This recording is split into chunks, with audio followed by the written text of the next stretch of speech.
यह लड्डू गोपाल की कहानी और उनकी एक ऐसे भक्त की है जो निस्वार्थ भाव से अपने प्रभु की सेवा में लीन रहती है। अनजाने में ही सही, लेकिन वो कुछ ऐसा कर जाती है जो सिर्फ एक सच्चे भक्त ही कर सकता है।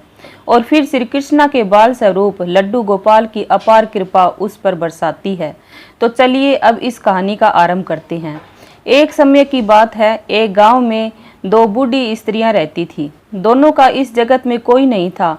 वे दोनों ही एक दूसरे का सहारा बनकर बड़े प्रेम भाव से रहती थी। हालांकि धर्म से दोनों अलग थी, लेकिन विचार से एक थी।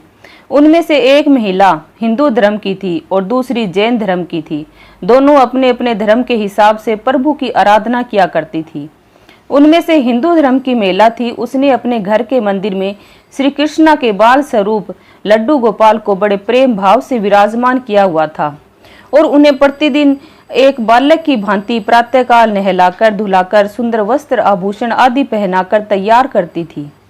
वह उन्हें एक बालक के समान ही मानती थी, इसीलिए कहीं भी बाहर जाती तो उनके लिए फल खिलौने आदि चीजें लेकर आती और प्रेम पूर्वक उनको भोग लगाती थी।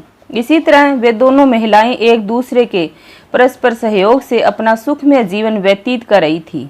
वो दोनों जब पूजा पाठ एवं सभी कामों से मुक्त होती थी, तब बचा हुआ समय एक दूसरे के साथ सुख दुख बांटने में व्यतीत करती थी।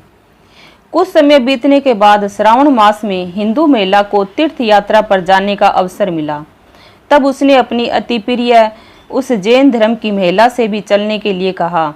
वृद्धावस्था अधिक होने के कारण वह चलने फिरने में थोड़ी असमर्थ थी, इसलिए उसने जाने से मना कर दिया और कहा कि मुझे चलने फिरने में परेशानी होगी, इसी कारण तुम्हें भी तीर्थ यात्रा में विघ्न रहेगा।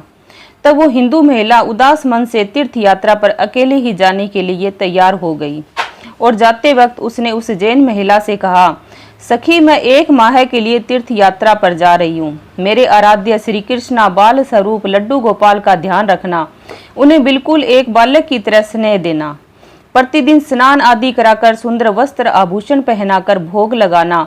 उस जैन महिला ने सब बातें सुनी और बोली कि हाँ सखी, तुम चिंता मुक्त होकर तीर्थ यात्रा को जाओ, मैं तुम्हारे लड्डू गोपाल का भली भांति ध्यान रखूंगी।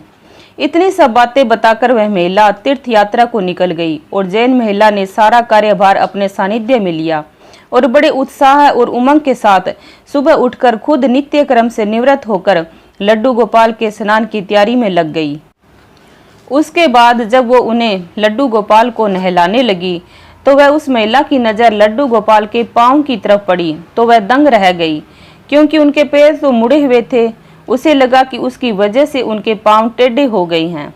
इसका मुख्य कारण ये था कि उस महिला ने जब भी उन्हें लड्डू गोपाल को देखा था, वस्त्रों एवं आभूषणों से सुसज्जित देखा था। वो इस बात से अनभिज्ञ थी कि लड्डू गोपाल घुटनों के बल बैठे हुए थे। उनका बाल स्वरूप ऐसा ही है।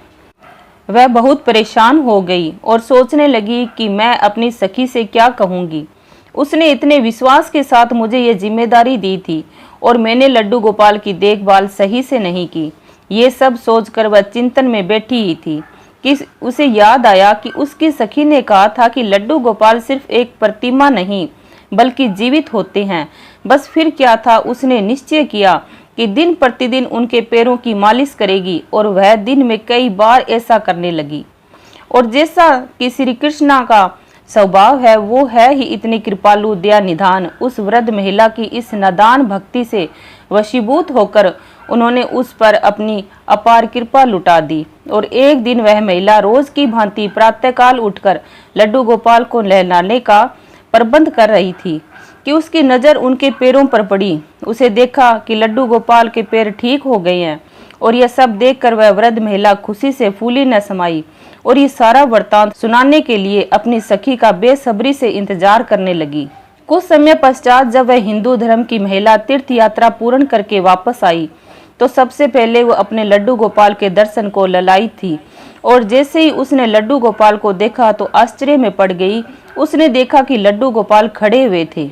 उसने सोचा कि शायद ये उसके लड्डू गोपाल नहीं हैं और अपनी सखी के पास जाकर ये सब पूछा। तब उस जैन धर्म की महिला ने सारा वृत्तांत उसे सुनाया। उसकी बातें सुनकर हिंदू महिला समझ गई कि ये सारा खेल उस मुरलीधर कृष्ण कन्हैया का है और दौड़ी दौड़ी लड्डू गोपाल के पास पहुंची और उनके चरणों में गिरकर बोली, हे मेरे कन्हैया, हे मुरलीधर, आपकी दया की कोई पराकाष्ठा नहीं है, आपकी कृपा का कोई सानी नहीं है। और फिर उस जैन वृद्ध महिला से बोली कि हे सखी, तू धन्य है, तुझ पर श्री कृष्ण की ऐसी कृपा हुई है जो कोई कभी सोच भी नहीं सकता। तुझे नहीं पता कि हमारे लड्डू गोपाल के पांव तो ऐसे ही थे, क्योंकि उनका ये बाल स्वरूप बैठी हुई मुद्रा में है, लेकिन तेरी भक्ति ने उनके इस स्वरूप को बदल दिया, उनके पैर सीधे कर दिए। दोस्तों, ये थी लड्डू गोपाल से जुड़ी हुई एक सत्य घटना। धन्यवाद।